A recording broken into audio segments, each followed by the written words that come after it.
My life experiences have taught me to view the world from inside myself. I tend to look inward before I look outward. It's a core idea of mine that we are far more similar than we are taught to believe. In the West, we are indoctrinated with the concept of individualism. It helps us solidify our particular beliefs about our economic structures and lifestyle, but it also alienates us from others by inferring that because we're so unique, no one could ever possibly understand us. I personally think that's a purposeful distortion in order to keep you buying more products so you can separate yourself from the normies, but that's just me. My name is Mike, and today we are going to be looking into an anime that has become special to me recently, Kaguya Sama Love is War.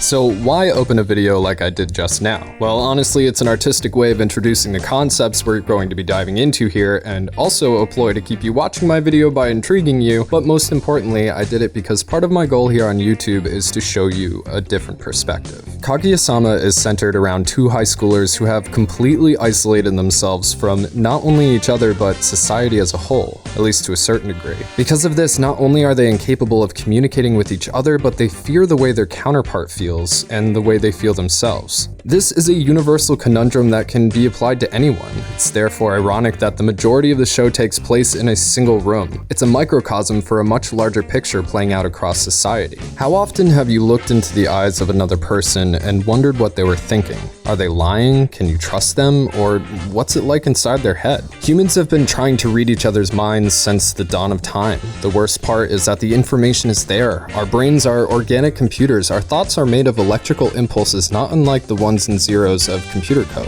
Thoughts physically exist as energy within the material plane of reality. For their duration, the information could be read, yet the message remains beyond our grasp because of its complexity. We may never know what another person is thinking, but by looking inside ourselves and at how we feel and at what we want, I think we can reach a deeper understanding of each other, because in the end, we're not that different. We're really not. Kaguya Sama Love is War stands as an exemplum of human interaction. It emphasizes how different we feel we are, how we hold the belief that our feelings are impossible to understand. However, one step beyond reveals how similar we are on the inside, how two people can be thinking the same exact thing yet be miles from a mutual understanding. And most importantly, Kaguya Sama demonstrates how much of a mess we can make when we can't get out of a headspace dedicated to self-isolation and individualism. And this seems like as good a time as any to get into the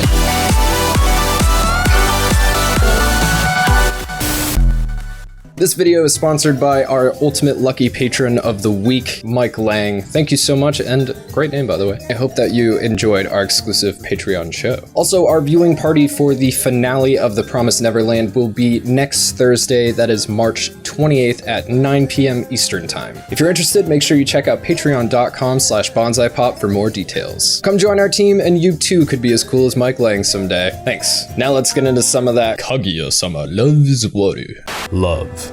Love never changes. It's one of the most powerful emotions humans exhibit. Throughout our history, people have done horrible, awful, unspeakable acts for love, as well as achieved inhuman feats, survived unspeakable odds, and sacrificed themselves in the name of love. It can also make people act incredibly stupid and cringy. Love is War is a complex show. On the surface, it comes off as a love drama, which is not my thing. But at first watch, it reveals itself to be a comedy with a Jojo-like rhythm and insanity. The narrator is extremely intense, and the shots of the characters thinking about what's going on or what to say next are cranked up to 10 by multiplying the drama to Dragon Ball Z fight levels. It's truly ridiculous and makes for an extremely entertaining watch. Here are two people having a conversation, and it's like the world is going to end. The emotion swings back and forth so intensely, it's like the show forgot its bipolar meds and is getting off on its mania. Speaking of the two characters, we have Kaguya Shinomiya, a naturally talented and intelligent heiress of one of the wealthiest families in Japan and vice president of the student council at Sushin Academy, which is some kind of top-level high school, you know, typical anime stuff, but because of her upbringing and natural talent, she is cold and closed off and ignorant to many base-level aspects of life. And then we have Miyuki Shirogane, a young man who works extremely hard all the time. He comes from a poor family but uses his incredible work ethic to achieve his goals. He sucks at sports but always comes first in academics. He's a caring person who's always willing to help out his fellow classmates, hence his position as student council president. The two are opposites, and while they originally can't stand each other, thanks to the natural laws of propinquity, they fall in love with each other over the first 6 months on the council. Oh, and I forgot to mention that they're both completely insane, like not medically, probably, but these two characters are the most uptight, self-doubting tightwads imaginable. While they feel very strongly on the inside, their ability to communicate is so incredibly stunted, it's laughable. The entire school looks at them as the perfect couple, even though they aren't together. However, they both love each other and often want the same thing.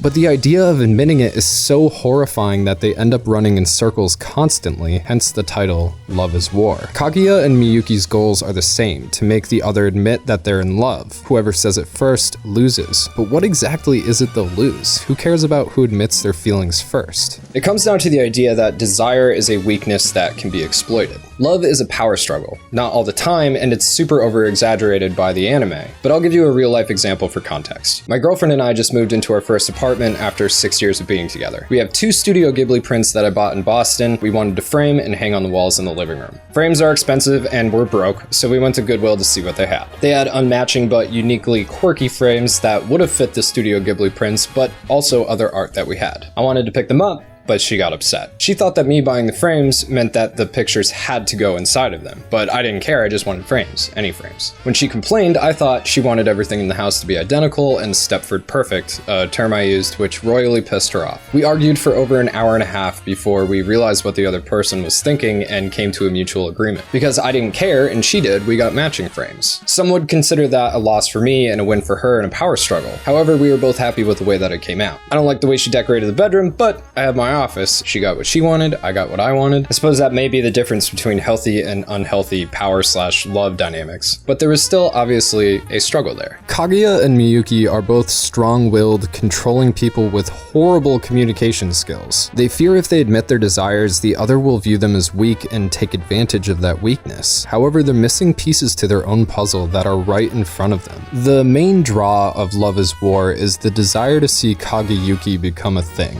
The loop of them sabotaging themselves is what keeps the show going as strong as it is, but the issue could be easily resolved by a little bit of self-reflection. By the middle of the season, Kaguya and Miyuki know each other well enough to understand that the other is genuinely kind. They're friends and partners, but not close enough to consider themselves friend-zoned. They've both unconsciously left a gap there to be filled with something romantic, but neither have realized it. If one of them was able to take their head out of their ass for half a second and get a better look at the situation, the war would stop. A simple surveillance of their own moves would reveal the intentions of the other. Why hasn't Kaguya filled this gap in our relationship? We're friends, but not buddies. We enjoy each other's company, but I remain aloof so as not to tip her off that I feel this way. Is she doing this too? Probably yes, and I mean she is. Dealing with these feelings isn't easy. They do leave you vulnerable depending on who else you're dealing with. When I was young in middle school, I fell for a girl who dragged me through the mud for years. I was open and honest with her about how I felt, and she played with me pretty cruelly for what felt like an eternity. Turns out she liked me the whole time and that she was just evil on the inside. That was my bad. But Miyuki and Kaguya know each other better than that and are a little bit older. The whole school is behind their potential relationship. They have nothing to fear but themselves, and maybe Chika. Chika is another council member and a counterbalance to the protagonists. In fact, she's so open and lacking in calculation and analytical ability that she often messes things up for the presidents just by coming in and doing the reasonable thing. I don't blame her. If you zoom out of the interactions, from her perspective, Kaguya and Miyuki are genuinely acting like nut jobs 90% of the time, scrambling over themselves for things like a bite of cake or plans for summer vacation. You know, anime stuff.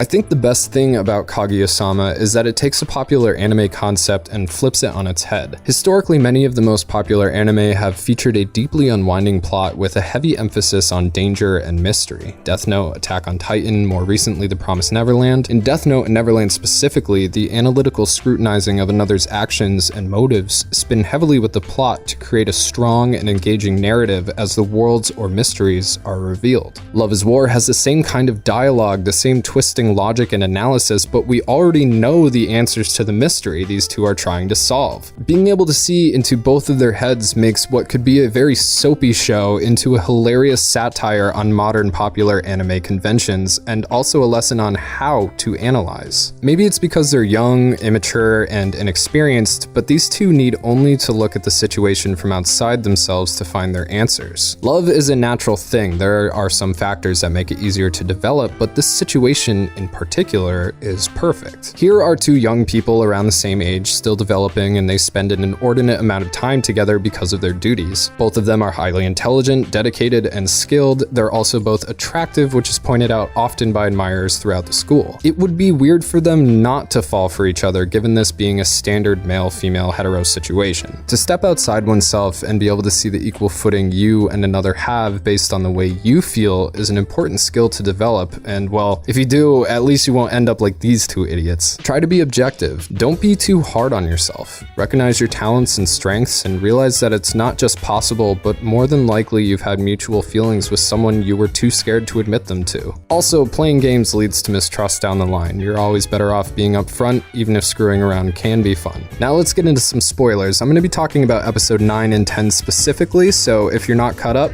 look out. 3, 2, 1, Spoil Town. Up until this point, the show had been funny and entertaining, really enjoyable, but episode 9 and 10 solidified it as great. I often don't see anime covering something like sex in any way other than showing chicks' underwear and ecchi and things getting lewd. But Love is War deals with it maturely and gracefully while maintaining its signature humor and motif of the complexity of human interaction. Long story short, Kaguya gets sick and Miyuki goes to visit her for reasons. Basically, Chika said she's cute when she's sick. She's delirious when he arrives, and then her personal servant traps Miyuki in Kaguya's room with the sick Kaguya. Feverish and delirious, she vaguely admits that she's sorry to Miyuki for not knowing how to deal with these things, aka her feelings. She feels like she's always messing things up for him. Meanwhile, we see her servant by a wall with the Shinomiya family doctrine on it, basically summed up to trust no bitch. Kaguya then grabs Miyuki by the shirt and drags him into bed with her. Warring against temptation, Miyuki does nothing and simply falls asleep, but when Kaguya regains sobriety, she wakes up and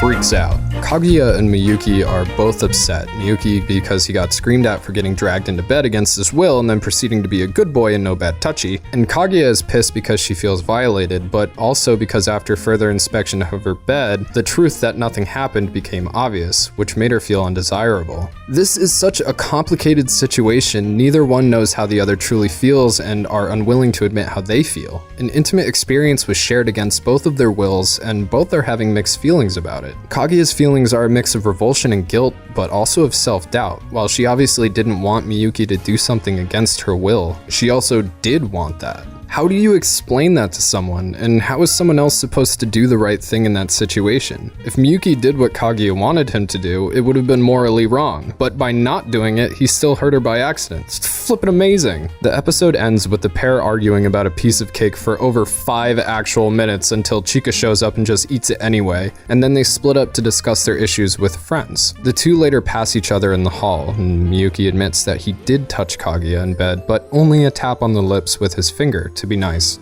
Or something, I don't know, that's not what I would have done. Kaguya then taps him on the lips and says that they're now even. I can't recommend this show enough. It's pretty far from my normal watch, but it hooked me immediately. Often anime can take up to 3 episodes to get you situated and interested in the characters, but Kaguya-sama was good right away. You can watch it for the fun, for the jokes, or the insanity, or you can take it one step further and see yourself inside of it like I did. Either way, it's a great time and it is amazingly written. I'm genuinely impressed with how subtle the motif was just beneath the over-the-top overtones.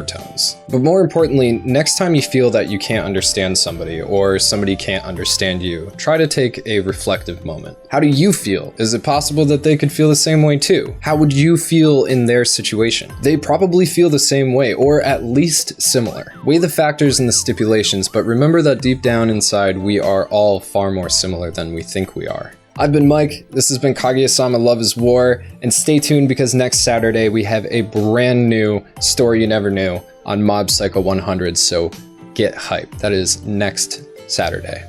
I'll catch you next time.